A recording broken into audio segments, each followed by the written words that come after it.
Il m'est arrivé de me réveiller un matin, de me regarder devant ma glace et de me dire les valeurs auxquelles tu as cru jusqu'à maintenant, sur lesquelles tu as bâti ta vie, se sont effritées l'une après l'autre, à l'épreuve de la réalité. Des valeurs que je croyais amener le bonheur, et qui pourtant ont fait que ceux qui m'ont aimé ont souffert, et que moi aussi j'ai souffert. Je me suis décidé alors ce matin-là d'essayer la seule voie que je n'ai pas encore réellement suivie. Je veux dire l'hypothèse Dieu. Et je me suis dit qu'il fallait que je sache qui est Dieu. Et pour connaître quelqu'un, quand il n'est pas près de vous, le mieux de voir ce qu'il a écrit de lui-même, ce qu'il a fait dire, ce qu'il est, ce qu'il veut, ses buts, son projet. Et c'est pourquoi je suis allé dans ce livre, la Bible, la parole de Dieu. Et pour commencer, il fallait que je commence par le commencement, et je suis allé au livre de Genèse, le premier livre des 66 livres qui composent la Bible, parole de Dieu. Et dans ce premier livre, j'ai pris le premier chapitre. Et de ce premier chapitre, j'ai pris les premiers mots qui se lisent ainsi. Au commencement, Dieu.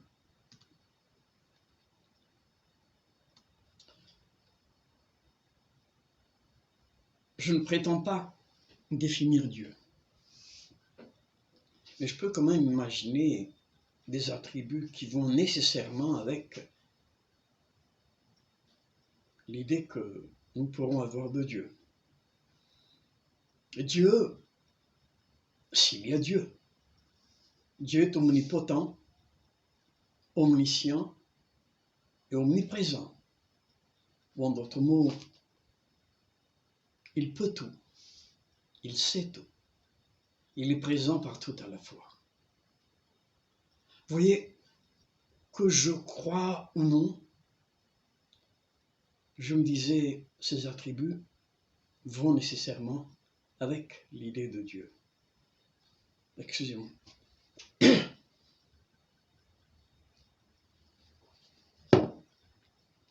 Et puis, de l'autre côté, un Dieu avec un petit d, au pouvoir limité, ne saurait être plus que ces dieux ou ces demi-dieux des mythologies grecques, par exemple, ou latines, ou ces nombreux dieux hindous. À une certaine époque, un auteur hindou en avait compté 300 millions de dieux. Et il y avait à peu près 300 millions d'hindous. Ou bien encore ces idoles d'autres religions. À Madagascar, par exemple, la plus belle île du monde. Il y a Akel Malaz, et puis il y a tant d'autres. Et puis près de nous, il y a ces super-héros dont nous alimentent à satiété les médias. En tout cas, une chose était sûre dans mon esprit. Dieu, omnipotent, omniscient et omniprésent, ne peut être qu'un Dieu unique. Et puis, il y a eu encore d'autres attributs que je me dis qui doivent nécessairement s'associer à cette idée que j'avais déjà de Dieu, c'est-à-dire une volonté créatrice, libre, indéterminée. Je veux dire qu'il n'y a aucune force passée, présent ou à venir qui ait pu, qui puisse ou qui pourrait imposer sa volonté à Dieu. Dieu omnipotent, omniscient et omniprésent, décide en toute autonomie, en toute liberté de ce qu'il veut faire. Aucune puissance, aucune force, aucune causalité ne peut déterminer Dieu. Et puis, j'ai relu le texte. Au commencement, Dieu. Et je me suis arrêté là. Et j'ai découvert la vérité avec V majuscule, fondamentale. L'élément indispensable du puzzle de la création. Au commencement, il y a déjà Dieu. Au commencement, il y a déjà Dieu, c'est-à-dire que Dieu seul n'a pas de commencement.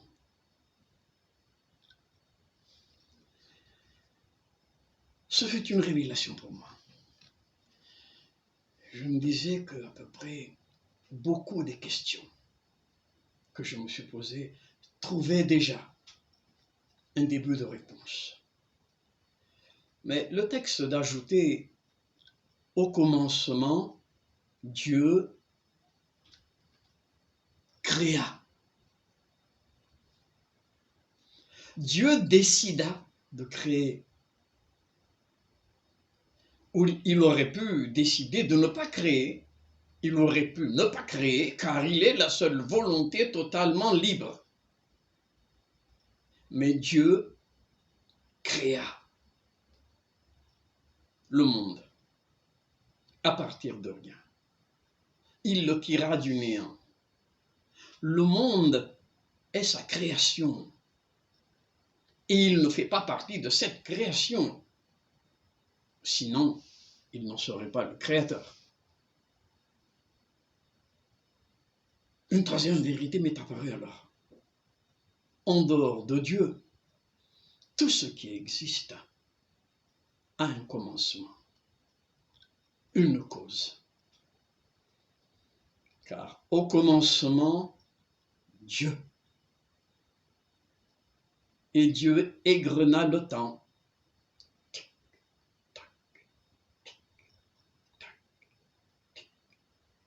Il disposa l'espace. Il suscita la matière, l'énergie. Dieu créa ces trois conditions primordiales de toute existence autre que divine: la matière, l'espace et le temps. Excusez-moi.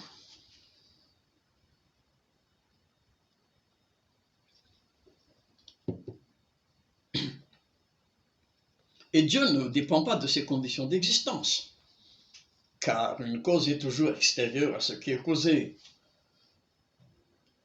Ainsi, Dieu ne peut se comprendre qu'immatériel, spirituel, si vous voulez, éternel et infini. Et à part Dieu, tout ce qui existe dans cet immense cosmos, dans cette séquence spatio-temporelle dans laquelle Dieu place la matière, l'énergie, la vie. Retournons en Genèse. Genèse 1, je lis le verset 1, peut-être jusqu'au verset 3. Au commencement, Dieu créa le ciel et la terre. Verset 2. La terre n'était que chaos et vide. Il y avait des ténèbres à la surface de l'abîme, et l'Esprit de Dieu planait au-dessus de l'eau. Verset 3. Dieu dit qu'il y ait de la lumière, et il y eut de la lumière.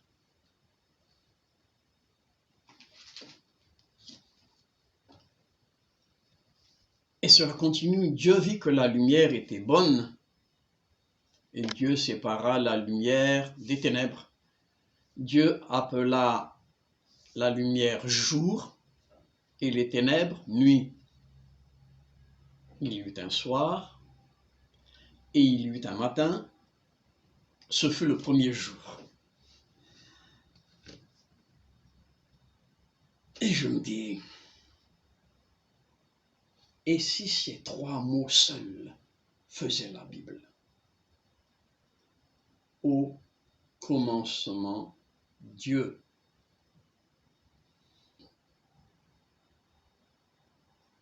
Voyez-vous, volonté totalement libre. Dieu aurait pu très bien ne pas décider qu'il exista quelque chose en dehors de lui-même.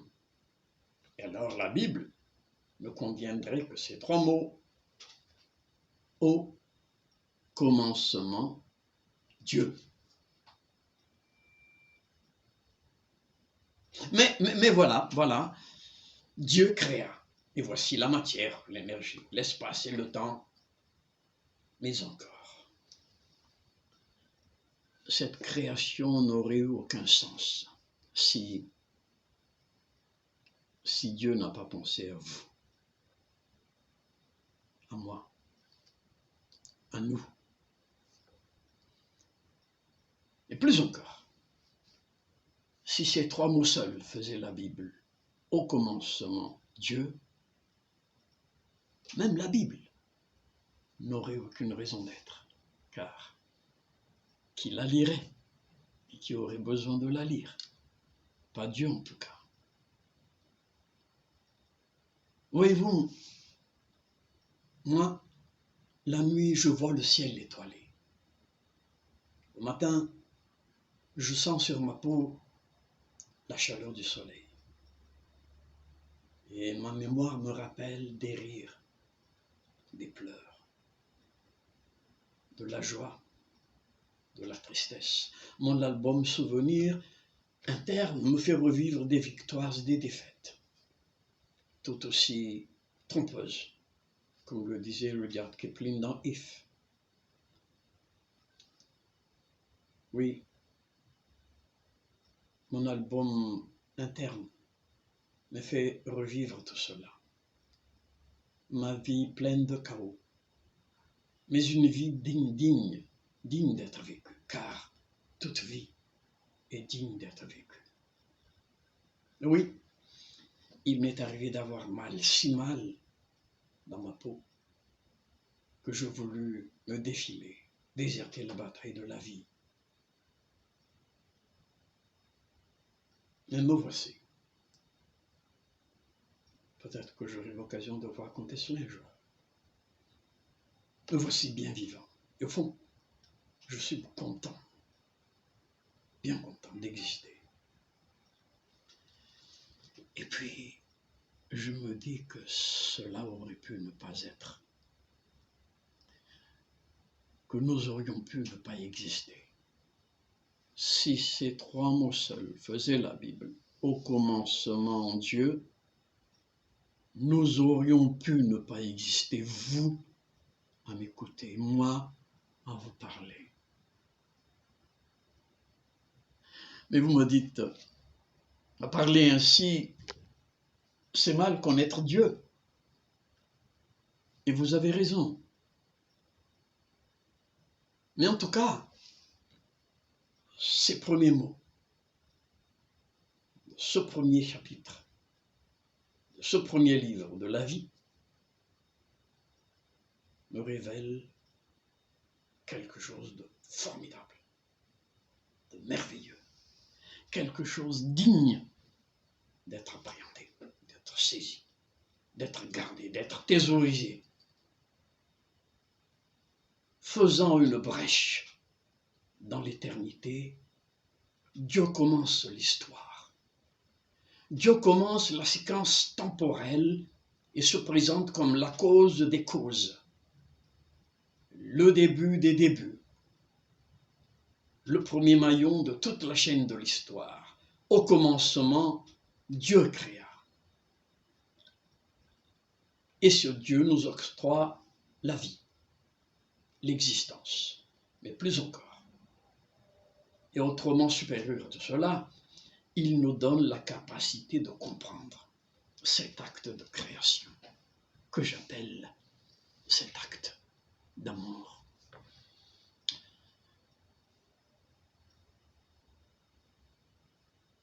Et je peux comprendre.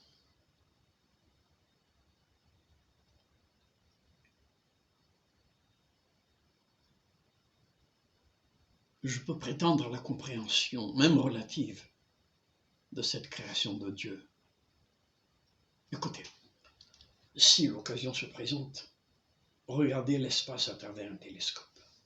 Essayez de ne pas avoir le tournis lorsque vous verrez l'immensité de l'univers, avec ses milliards de galaxies. Chaque galaxie ayant un système de plusieurs étoiles. L'une de ces galaxies, la Voie lactée, celle que nous voyons le soir, c'est un ruban blanc dans la nuit. La Voie lactée, c'est une galaxie formée de milliards d'étoiles. Mais c'est notre galaxie.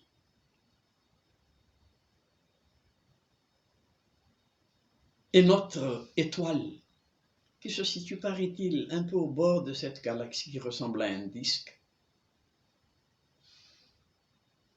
notre galaxie se compose d'étoiles. Chaque étoile se compose d'un système de plusieurs planètes et de corps astraux. Et notre Soleil est une de ces étoiles, de la catégorie des nains jaunes, comme ils le disent, ou de la catégorie G, en direction de Vega de Saturne, comme disent les spécialistes. Et vous voyez, dans cet immense univers composé de milliards de galaxies, il y a notre galaxie composée de milliards d'étoiles. Et parmi ces étoiles, il y a la nôtre, le Soleil, qui a son système avec plusieurs planètes et d'autres corps. Et notre Terre est une planète de ce système solaire. Et la France est une petite partie de cette Terre. Et cette ville d'où je vous parle est une ville parmi tant d'autres dans cette France. Et l'endroit où cette méditation est filmée n'est qu'une petite partie de cette ville. Et je ne suis qu'un élément de cette salle, de cette chambre. Et je me sens petit, tout petit, si petit, devant cette création de Dieu, devant cet univers.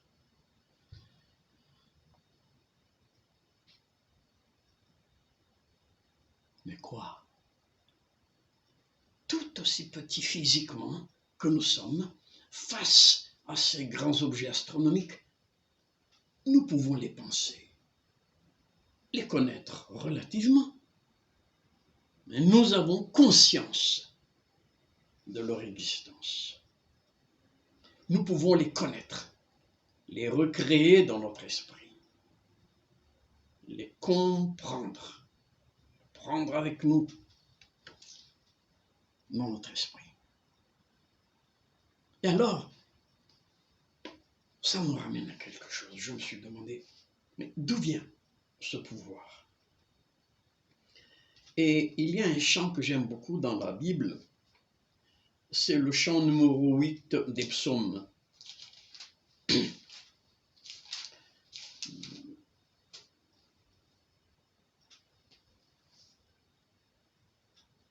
Voici le texte de ce chant.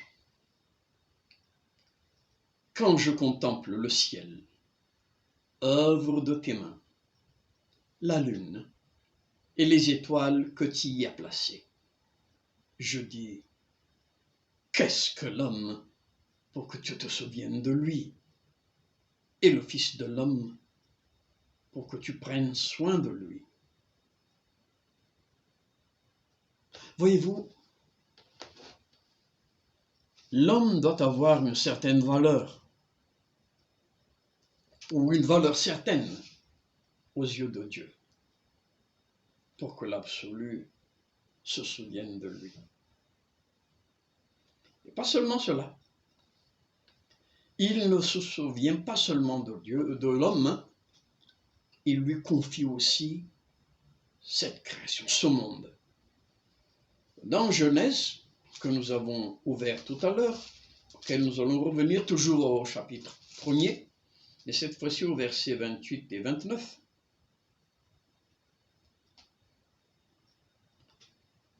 voilà ce que dit la Bible, après avoir créé l'homme et la femme.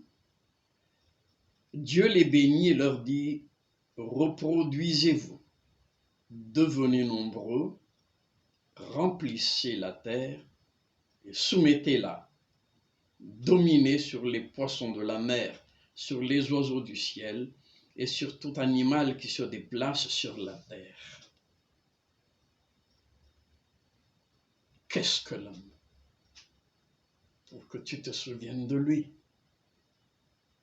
et que tu lui dises, remplis la terre, soumets la terre, domine la terre. Oh, je sais, certains d'entre nous, peut-être, ont vécu de ces moments euphoriques. Nous semblions avoir touché le ciel. Mais aussi ces moments où nous nous étions sentis tomber au fond d'un trou vertigineux. Mais nous voici tous, vivants, ou survivants, qu'importe.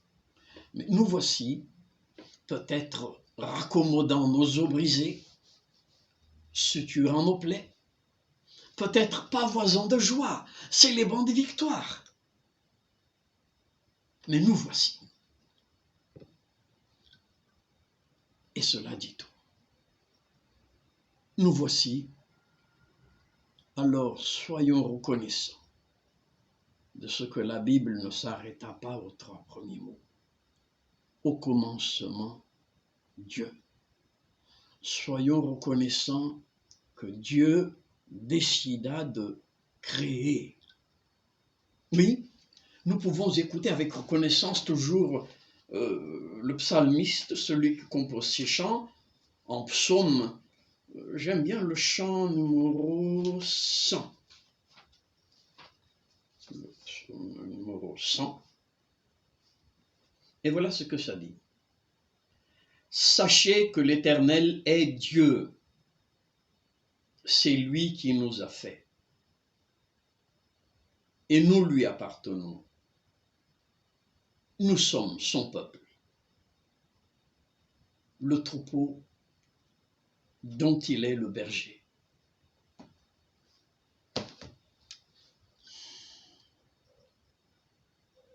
Dieu est. Il est notre Créateur.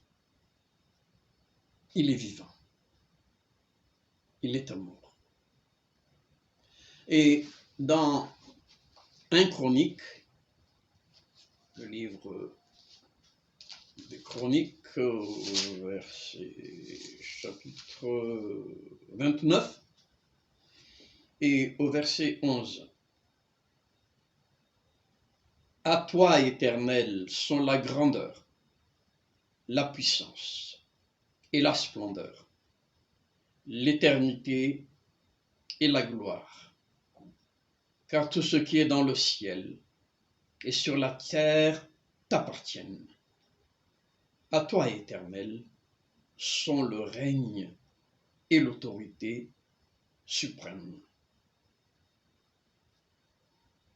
C'est de toi que viennent la richesse et l'honneur. C'est toi qui domines sur tout. C'est dans ta main que sont la force et la puissance. Et c'est ta main qui a le pouvoir de tout agrandir et de tout fortifier. À toi, Éternel, la grandeur. À toi, la force. À toi, la magnificence. À toi, l'éternité. À toi la gloire. Car au commencement, Dieu. Et cela ne s'arrêta pas là. Ce n'est que le début d'une longue, très longue histoire, celle de l'absolu et de sa création, et dans laquelle nous pouvons nous situer. Gloire à Dieu. Amen. J'aimerais que nous nous recueillions un moment. Seigneur Dieu, merci. Merci d'avoir créé ce monde. Merci de nous avoir créés. Amen.